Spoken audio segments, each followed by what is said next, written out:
Okay. Good afternoon, everyone, and welcome to the Art of Dining In. This week, we are digging into the world of British food with Adam's favorite dishes: Scotch eggs, beef Wellington. There's quite a few classics here, so wanted to go classic as well and go Australian all in. Maybe we can start with the first course. Now, what do you think? Yeah, absolutely. We chose a really nice wine for you guys. This is a Grosset Springvale 2020. We're in Clare Valley. For many people, it's really a classic wine and really represent the area. We wanted to have something with high acidity, beautiful texture. Grosset, the vines are relatively old vines in the area, and they also have mix of clones in this vineyard, which gives an extra complexity. And really nice to have with the prawn cocktail. Something really nice to balance the flavors. What do you think? Do you like prawn cocktails, Martin? Well, I'm actually allergic to prawns, no, but I love them when I can eat them. No, they're beautiful for summer. You sort of on a day like this, you think about that dish and being outside a really good British gourmet pub or something, maybe the Lion's Head or something like Lion's Head or something like that.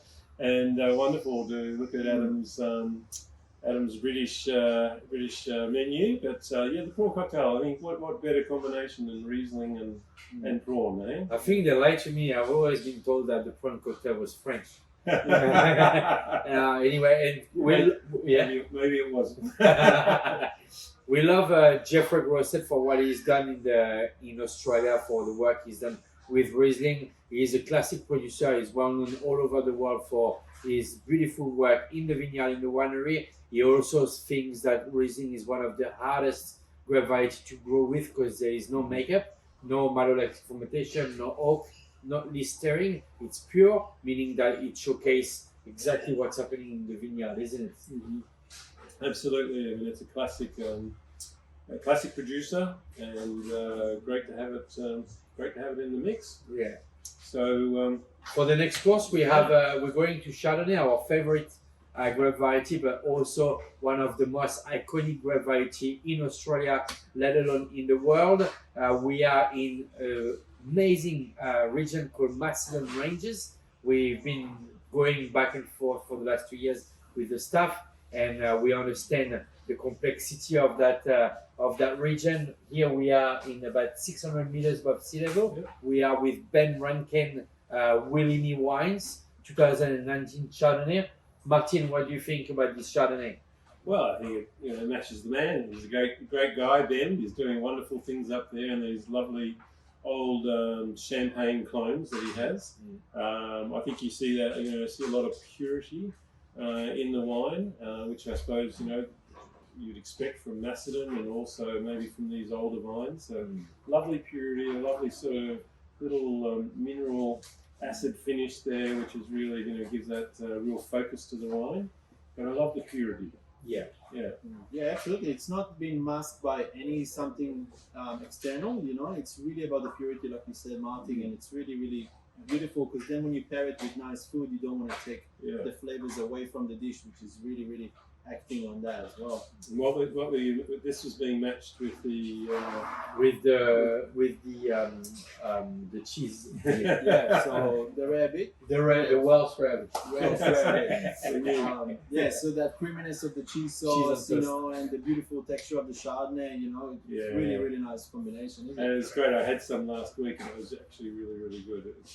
So you can either just do a little bit of we're gonna state the obvious, but there is different ways you can pair the wine, whether it be in a restaurant or at home. There is two different ways. You either complement or you contrast. The complement is going with the texture and the flavor of the dish, meaning that, for example, if we wanted to complement the dish, we will get something very rich, very creamy. Otherwise, you can contrast is when you're trying to cut through, whether it be the blood or the tannins or the richness. So here we're trying to cut through the richness of the dish with a high acidity wine. Yes, no, exactly. Well, isn't it interesting? It's great to actually talk a little bit about, how you do that, how the matching works. And there's some great books around as well. A very old and famous one called Red Wine with Fish. which is a great book. But have you had any books that you would recommend to people that you've read over the years around wine matching? Well, I'm a bit of a generation of internet, so Yeah. getting to internet, but I guess you always start your journey as a Not like sommelier. the old dusty books like No, it's good. All that's gold. Come Well, on. that's something we need a bit of both. Yeah, exactly. But I think Yeah. you're studying your experience as a sommelier to understand the concept of wine pairings and what works with what, and then after within your experience, you start going in places that you want to explore. Some things work, some other things don't. Yeah. Yeah. So It's a constant It is. experiment, Yeah, you know, it is. and we are really privileged in here to try different things and Well, see what happens, see what not, and the Yeah. best way is your way at the end of the day, you know. If you Yeah. like There's something, no, that's there's something. no real rules. there is no real rules, and Yeah. so everyone is has such a different palette and different expression that realistically it's about your own journey. If you feel comfortable doing red with fish, go for it. Yeah, Like, yeah, you know what I mean? exactly. Anyway, Well done, Ben. That's great job. Okay, so So next. the next one, we are going with the Scotch eggs. We are going to Geelong. We have a beautiful Pinot Noir from De La Terre. It's a 2015 vintage, and with the Scotch egg with that crust around it, and deep fried. You won't have something high acidity. We have the De La Terre. What's the De La Terre meaning in French? so it's from the earth, and the reason why it's actually, when we talk about soils in Australia, we've got one of the oldest soils in the world in Australia, and we've got, I think, about 50 different type of soil, but there is one type of soil which generally refer to high quality wines, and that is not very exponent in Australia. It's limestone, and so they are sitting on a very rare crop of limestone in Geelong, and that's why they call it De La Terre. Very, very sort of idiosyncratic style of wine, isn't it, Martin? Here, It is. It's got a big. It's out there in the sense that it's 100% whole bunch fermented, which means all the stems have been left on, and there's a lot of wines, and we use whole bunch ferments in some of our wines. Cool Art Road, obviously, is probably the most notable, and it's always a matter of getting sort of that balance. And this is a wine which is 100% out there, and with Glover originally, the winemaker who came up with the technique they use, and I think they pull it off really well. I mean, it's really good quality fruit to start off with, and it really holds that complexity and that whole bunch element in the wine. So can you maybe explain to people why would we use a whole bunch in wine fermentation? well, it's really adding a number of components to the wine. So first of all, it's adding some structural components. So you're getting some tannin from the stems, and you're also getting this sort of some lovely spiciness. Sort of nutmeg, cinnamon sometimes, sort of character that comes through. So it becomes, adds a lovely complexity to the wine. But the structural aspect is really interesting. And of course, there's some very famous domains in Burgundy that use a large percentage of whole bunch. Dujac is probably the most famous for the work what he did, and of course Domaine Romani Conti, and even Rousseau.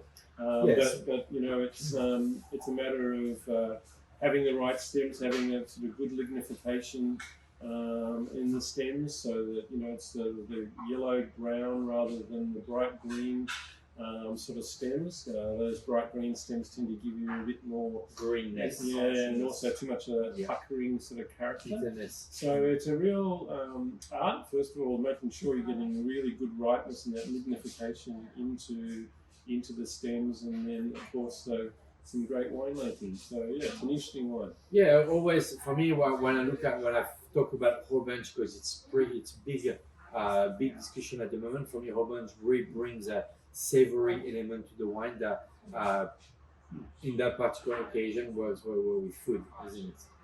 It does. It almost gives this sort of potpourri sort of character on the nose. It gives you that sort of slight exotic characters and stuff, which You should have had a Guns N' Roses. Guns N' Roses, rather than Mr. McCarthy.